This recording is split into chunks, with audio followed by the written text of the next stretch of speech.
What if we just skipped the Strait of Hormuz and made a totally new path? If you've been on Reddit or TikTok lately, literally everyone is asking this. Because right now, with all the crazy drama between Iran, the US, and Israel, Iran has this tiny strip of water on total lockdown.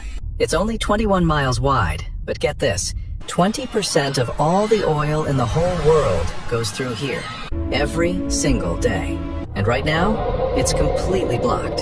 So, what do we do? Because if this doesn't get fixed ASAP, gas prices are gonna go to the moon, and oil could easily hit $200 a barrel.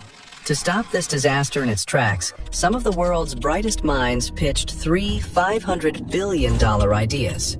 The last one is totally out there, so let's see if they actually hold up. Idea 1, an insane amount of trucks. Whenever the ocean gets blocked, people are always like, yo, if the water is too sketchy, just pump the oil into big rigs and drive it across the desert to a safe spot. Sounds super easy, right?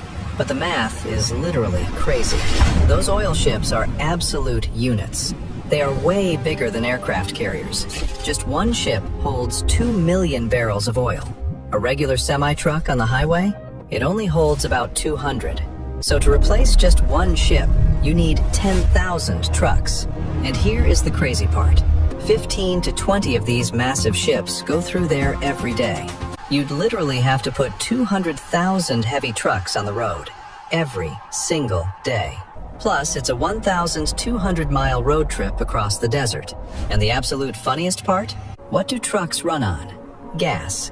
If 200,000 trucks are driving over 1,000 miles in the hot desert, they're gonna burn up a huge chunk of the exact same oil they're trying to save. So yeah, the truck idea is a total joke. Moving heavy stuff on water is way cheaper. Trucks can't even compete. Like, really picture this traffic jam in your head for a second. If you lined up 200,000 semi-trucks bumper to bumper, the line would stretch for thousands and thousands of miles. And where do you even buy 200,000 brand new heavy-duty oil trucks? You can't just run to a dealership. It would take companies like Ford, Volvo, and Peterbilt years and years just to manufacture that many trucks. And what about the drivers? You need 300,000 guys. Where do they sleep? Where do they eat? You'd have to build entire fake cities in the middle of the desert just to feed the truck drivers. The whole thing is a logistical nightmare. Idea 2, giant underground pipes. Okay, so if trucks are a bust, what about giant pipes under the dirt? This isn't just a wild idea. Some countries are actually doing it right now. Saudi Arabia saw this mess coming, so they built a massive pipe straight through their country to totally dodge the danger zone. The UAE did it too. They built a pipe to get their oil to a safe spot right outside the trap. It's a super smart move. It keeps the oil safe from drones and missiles. But here's the catch. The pipes are way too small. Even if you run them 24/7, they can only carry a tiny bit of the 20 million barrels we need every day. All the pipes in the world put together can't fix this. For the rest of the oil, we still have to use those giant metal ships squeezing through that scary 2-mile gap. Pipes are a cool backup, but they don't fix the real problem. Here is something most people don't know about oil pipes. Pumping crude oil isn't like turning on your sink or your garden hose. Unrefined crude oil is super thick, sludgy, and sticky. It's basically like trying to suck freezing cold pancake syrup through a crazy long straw. You can't just push it once and expect it to travel 1,000 miles. To make it work, you have to build these massive pumping stations every few miles along the entire pipe. These pumping stations are basically giant, loud factories that force the oil forward. And guess what? Those giant factories are sitting ducks. If you rely completely on pipes, all it takes is one bad guy with a cheap drone and a tiny explosive to blow up a single pumping station. And the entire pipe shuts down for weeks. And if a pipe bursts in the middle of the desert, you have a massive environmental disaster on your hands. Millions of gallons of toxic sludge just soaking into the sand. I know someone in the comments is going to be like, yo, why don't we just fly the oil out on giant cargo planes? Let me save you the Google search right now. The biggest cargo plane the US military has is called the C-5 Galaxy.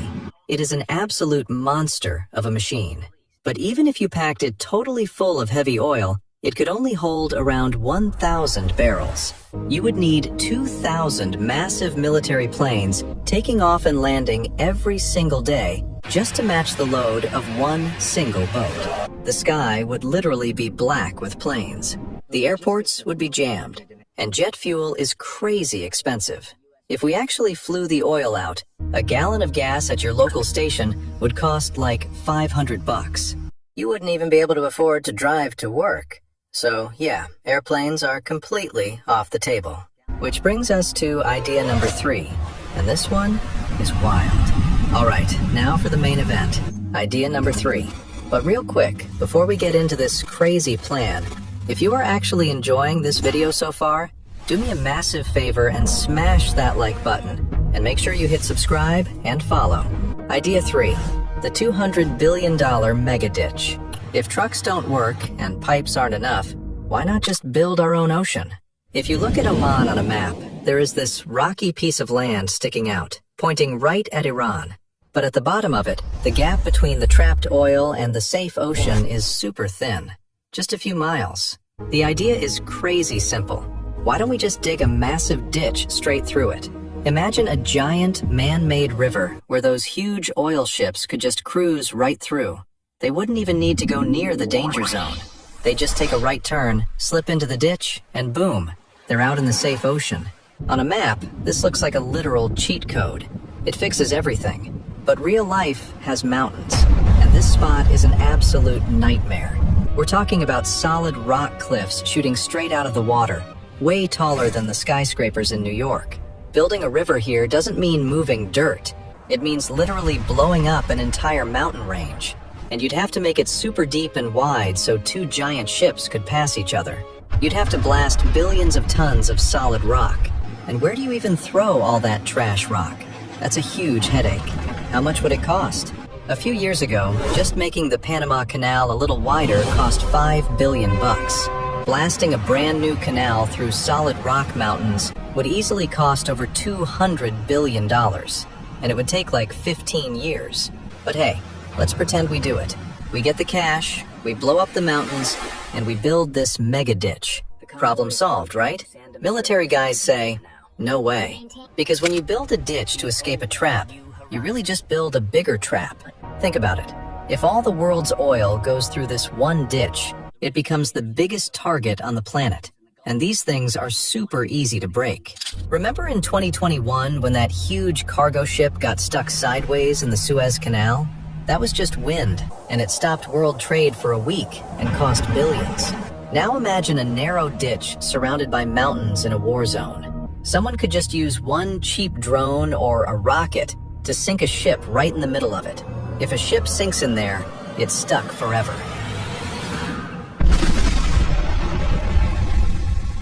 The path is blocked, the oil stops, and we are right back where we started, staring at that tiny strip of water and hoping for the best.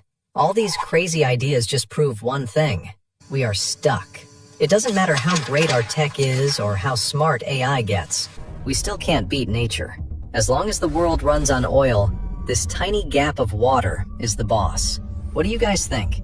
Do you have a crazy idea to fix this? Let me know down in the comments. And make sure to hit subscribe and drop a like on this video. Catch you in the next one.